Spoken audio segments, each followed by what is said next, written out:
ఇప్పుడు ఆ పాత్రలను కూడా మనం సూపర్ స్టార్లుగా చూస్తాం. ఇప్పుడు రజనీకాంత్, కమల్ హాసన్ ఏ కథల్లోంచి వచ్చారండి? బాలచంద్ర గారి కథల్లోంచి వచ్చారు. అవి కథలు కదా. అప్పటికాళ్ళు రజనీకాంత్, కమల్ హాసన్ కాదు, వాళ్ళు మామూలు పాత్రలు. కానీ ఆ పాత్రలు వాళ్ళకి స్టార్డమ్ని తీసుకొచ్చాయి. ఇంకా స్టార్డమ్ని వాడుకుంటూ మిగతా వాళ్ళు ఒక ప్యాటర్న్లో వెళ్ళిపోతున్నారు. బట్ అదే బాలచంద్ర గారు తర్వాత కమల్ హాసన్కి పెద్ద మార్కెట్ వచ్చినా సరే పున్నగేమన్నా అని ఒక సినిమా తీశారు.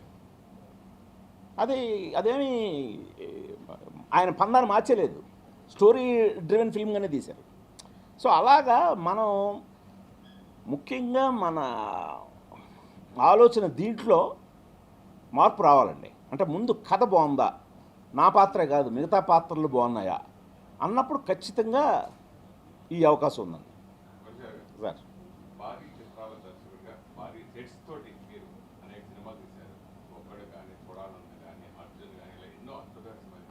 మళ్ళీ మీ నుంచి ఆ టైప్ సినిమాలు ఇందాక చెప్పినట్టుగా కొలాబరేషన్ తోటి భవిష్యత్తులో ఆశించవచ్చు. ఖచ్చితంగా సార్. ఇప్పుడు నేను అదే ఒక కథ రాశాను సార్. అదే నాకు యూఫోరియా ఇచ్చిన ఉత్సాహంతో కథే రాశాను. మళ్ళీ అది భారీ సెట్స్తో రాస్తే కథ ఎందుకు అవుతుంది? అది మళ్ళీ భారీ సెట్టింగే అవుద్ది. కథే రాశాను. యూఫోరియా లాంటిది తీసి కొందరు నన్ను తిట్టారు కూడా. ఒరే నీ అసలు సత్తా ఎక్కడ ఉన్నట్టుందిరా బాబు, ఇందులో తీరా అని కూడా కొందరు సలహా ఇచ్చారు. సో నాకు నిజంగానే ఒక కథని ఇంకా హార్డ్ హిట్టింగ్గా ఇంకా బాగా చెప్పొచ్చు అని ఒక చాలా ఉత్సాహం వచ్చి ఒక కథ రాశారండి. ఇప్పుడు ఆ కథ ఒక హీరోకి సరిపోద్ది. సో ఆ కథ హీరోకి సరిపోద్ది. సో అందుకని ఇప్పుడు నాకు అలాంటి ఒక బలమైన కథకి ఒక హీరో తోడవుతాడు ఇప్పుడు. సో అలాగా వెళ్తున్నాను తప్పితే నేనే చెప్తున్నాను కదా సార్. ఇప్పుడు నేను ఒక్కడు, అర్జున్ తర్వాత సైనికుడు టైంలో పెద్ద భారీ సెట్టింగ్లు హీరోని దృష్టిలో పెట్టుకొని వెళ్ళిన కథలు అవి మరి నాకే గుణపాఠం చెప్పాయి కదా. సో అందుకని మళ్ళీ అలా ఆ తప్పైతే చేయండి సార్. మళ్ళీ ఒక ఎవరో మహేష్ బాబు మీద కథ రాద్దాం, ఇంకొకళ్ళ మీద.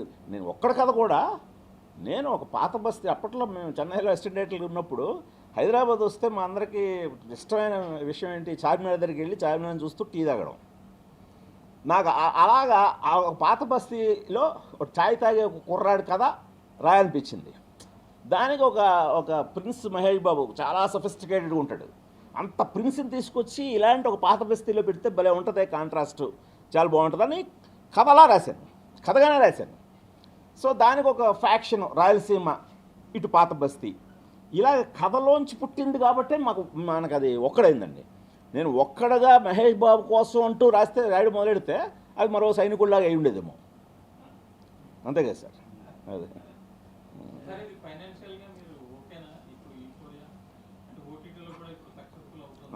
అంటే అంటే అంత ఓకే అయితే కాదండి, ఎఫెక్ట్ అయితే పడ్డది.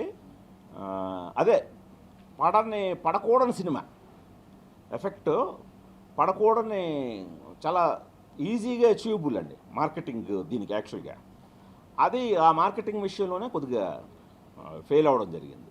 అంటే కొందరు నమ్మి వాళ్ళు చేస్తారు కదా, చేసి పెడతారు కదా అనుకుని వాళ్ళు లాస్ట్ మినిట్ వరకు అవి చేయకపోవటం, అలాగా అది కొద్దిగా దెబ్బేసింది. అంటే వాళ్ళు ఇప్పుడు ప్రొడక్షన్లోనే వాళ్ళకి చాలా ఇదండి, వాళ్ళని కన్విన్స్ చేయడం చాలా కష్టం. ఎందుకంటే వాళ్ళందరూ ఇప్పుడు ఈ జెన్జీ బ్యాచ్ కదా. ముందు వాళ్ళని కన్విన్స్ చేయడమే నాకు పెద్ద ఛాలెంజ్.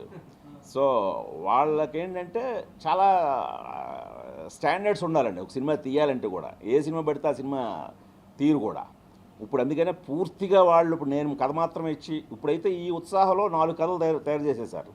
అందులో నేను ఒకటి డైరెక్ట్ చేయను, బయట డైరెక్టర్ ఎవరితోటో తీస్తారు పిల్లలు, ఒక కాంపాక్ట్ దీంతో, పూర్తిగా వాళ్ళ దీంతో. సో అలాగ వెళ్దాం.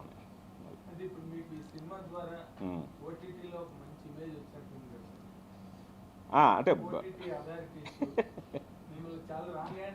చేశారు, బాగా చేశారు, బాగా. అంటే now Gunshot is a stamp of credibility. అదే అంటే మనకి నాలెడ్జ్గా గెయిన్ అయింది.